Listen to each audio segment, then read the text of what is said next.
Ulangan lagi, tes lagi. Capek sekali, harus belajar terus. Berham, bagaimana guru tahu kalau kamu layak naik kelas kalau tidak diberikan tes? Benar juga ya, setiap murid harus diuji. Manusia dicipta untuk menyatakan ketaatan aktif kepada Allah. Oleh karena itu, kita perlu belajar firman-Nya supaya tahu perintah, larangan, dan tujuan yang diberikan pencipta kita. Sesaat lagi, kita perhatikan bagaimana Kristus memberitahu murid-muridnya mengenai penderitaan dan kematiannya yang semakin dekat, serta kemuliaan yang akan menyertainya. Ini contoh soal yang berguna, supaya waktu ujian kita tidak terkejut bertemu dengan soal bagaimanapun sulitnya. Yuk konsentrasi. Shalom semuanya. Sekali lagi kita berjumpa dalam renungan BDKA dengan topik hari ini adalah jalan salib, ya. Diambil dari Lukas 18 ayat 31 hingga ayat 34. Kita terlebih dahulu berdoa. Tuhan, kami datang kepadamu memohon pertolongan Tuhan agar kami mampu mendengarkan firman Tuhan dengan baik. Terpujilah namamu ya Yesus, kami sudah berdoa. Amin. Nah, anak-anak, pada hari yang sebelumnya kita sudah mendengar tentunya bagaimana kisah Farisi dan pemungut cukai, ya. Dua orang ini adalah dua orang yang berbeda di dalam hal berdoa, ya. Seorang Farisi itu ketika dia memanjatkan doanya kepada Allah, maka dia datang dengan hati yang sombong, hati yang penuh dengan kebanggaan-kebanggaan diri. Dia mengatakan, "Ya Allah, aku mengucap syukur kepadamu karena aku tidak sama seperti orang lain.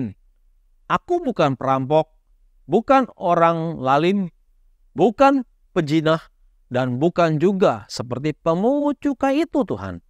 Aku rajin sekali berpuasa seminggu 2 kali, dan aku suka memberikan 1/10 dari penghasilanku." Namun, berbeda dengan orang tersebut, sang Farisi, pemungut cukai, dengan rendah hati dia datang kepada Allah. Dia merasa dirinya adalah orang yang banyak dosa. Lalu doa-doanya pun dia merasa tidak layak di hadapan Tuhan. Dia berkata, "Ya Allah, kasihanilah aku orang berdosa ini." Nah, dari dua kisah itu kemudian kita melangkah sekarang anak-anak bagaimana Yesus kemudian melanjutkan perjalanannya ke Yerusalem, ya. Nah, Yesus memasuki Yerusalem setelah Yesus mengajarkan kepada murid-murid tentang hal berdoa tadi, ya. Yesus juga sudah melayani, mengadakan berbagai kesembuhan, dan sekaranglah saatnya dia masuk ke Yerusalem dan memberikan peringatan-peringatan atau pemberitahuan-pemberitahuan kepada murid-muridnya agar mereka siap apa yang terjadi dengan Yesus. Mereka harus siap sebagai murid Kristus. Maka ketika Yesus masuk ke Yerusalem ini, ia memberitahukan kepada murid-murid tentang penderitaan yang akan dialaminya. Semua itu adalah untuk menggenapkan apa yang telah dituliskan ribuan tahun yang lalu oleh para nabi-nabi di dalam perjanjian lama yang sudah menubuatkan tentang Yesus yang akan datang namun akan menderita, bahkan dia akan melewati jalan salib, jalan yang sangat-sangat sulit sekali, ya. Nah, itulah nats kitab suci yang memberitakan tentang Tuhan Yesus. Nah, di sini kita melihat bahwa Yesus memperingatkan kepada murid-murid bahwa ia akan diserahkan kepada bangsa-bangsa yang tidak mengenal Allah. ia akan disesah, ia akan dianiaya, bahkan dia akan dibunuh. Namun apa yang terjadi anak-anak?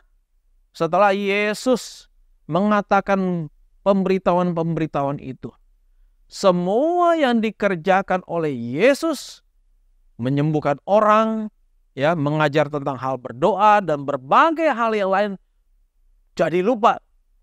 Ya, murid-murid segera lupa.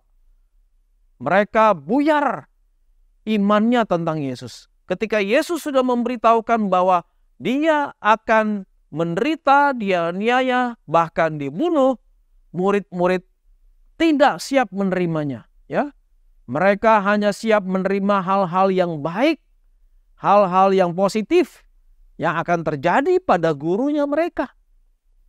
Ya, misalnya mereka beranggapan bahwa Yesus itu akan menjadi pahlawan perang. Yesus akan mengalahkan Romawi, tentara-tentara Romawi.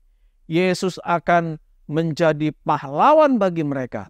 Tetapi ketika mereka mendengar ucapan itu dari mulut Yesus, mereka tidak menerimanya. Karena berbeda sekali dengan apa yang mereka pikirkan. Ya, mereka tidak paham bahwa sesungguhnya itulah tujuan Yesus datang ke dunia. Tujuan Yesus datang ke dalam dunia ini tidak pernah untuk bersenang-senang. Yesus tidak pernah menjanjikan bahwa dia akan membawa kita kepada kekayaan, kehormatan, dan pujian manusia.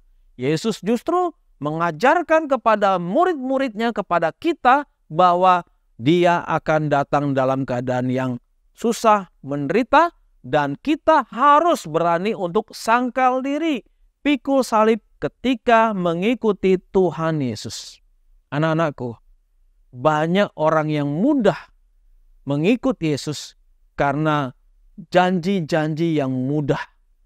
Tetapi banyak orang yang kemudian ketika mengalami kesusahan, mengalami penderitaan, kalau dia hanya dijanjikan hal-hal yang mudah, yang gampang, kesembuhan, kekayaan, makanya imannya akan segera goyah. Tetapi bersyukurlah engkau anak-anak kalau engkau mendengarkan berita tentang Yesus adalah Yesus yang tersalib, Yesus yang menderita, Yesus yang dianiaya.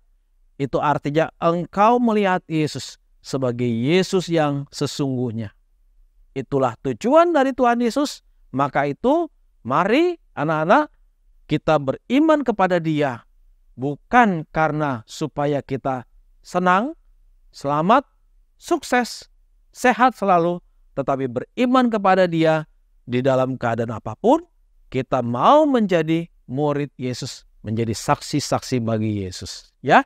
Nah, biarlah firman Tuhan ini boleh menolong kita untuk lebih lagi memiliki iman yang teguh ya.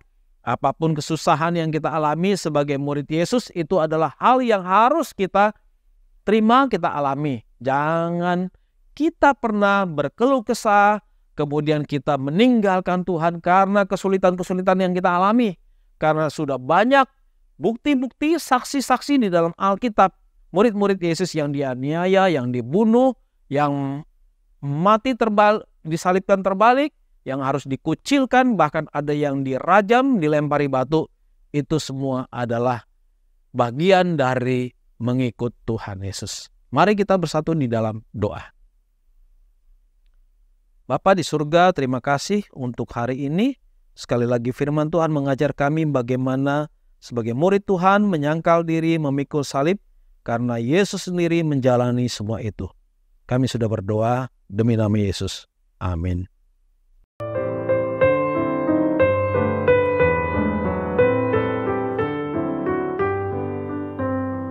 Walau sudah 3 kali Tuhan Yesus memberitakan tentang penderitaan dan kematiannya, ternyata murid-murid jadi tidak mengerti. Mengapa begitu? Karena hal ini sangat bertolak belakang dengan apa yang mereka pikirkan mengenai Mesias dan kerajaannya. Apa sih yang jadi pikiran mereka? Bagi murid-murid, rasanya mustahil untuk menyesuaikan pikiran mereka dengan kemuliaan dan kehormatan Mesias, serta maksud dan tujuan kerajaannya. Jadi mereka begitu terpaku dengan nubuat yang berbicara tentang kemuliaannya, sampai-sampai mereka mengabaikan nubuat yang menyinggung penderitaannya. Artinya kita harus memahami Alkitab secara utuh dan tidak boleh dipilah-pilah mana yang baik diterima, yang buruk dibuang.